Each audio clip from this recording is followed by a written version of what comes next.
Aujourd'hui, nous parlons moins qu'avant. Une nouvelle étude parue dans le Wall Street Journal révèle en effet que nous parlons beaucoup moins qu'il y a 10-15 ans.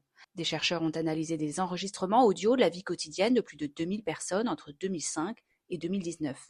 Et le résultat est que, en 2005, une personne parlait en moyenne 16 632 mots par jour. En 2019, ce chiffre est tombé à 11 900 mots par jour, soit une baisse de 28%.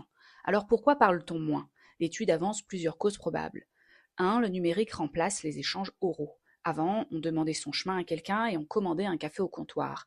Aujourd'hui, on regarde le GPS et on réserve sur une appli de commande. Donc beaucoup de micro-conversations ont disparu.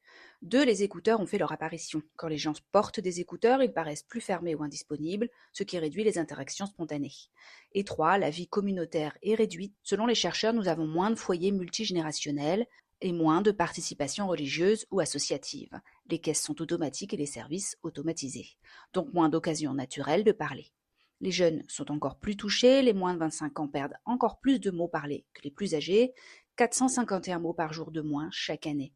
Et les plus de 25 ans, 314 mots par jour de moins. Cela suggère que les habitudes numériques jouent un rôle important et c'est préoccupant car moins de conversations égale moins de liens sociaux et plus de solitude, mais aussi de perte d'habileté sociale.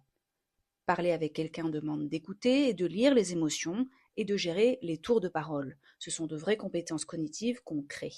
Quand les parents utilisent leur téléphone, ils parlent moins à leur bébé. Or, plus un enfant entend de langage, meilleur peut être son développement verbal et scolaire. Est-ce catastrophique? Pas forcément. Les experts sont plus nuancés. Parler moins ne veut pas dire penser moins, et on peut inverser la tendance facilement. Si chacun parlait à une personne de plus par jour, cela aiderait donc beaucoup.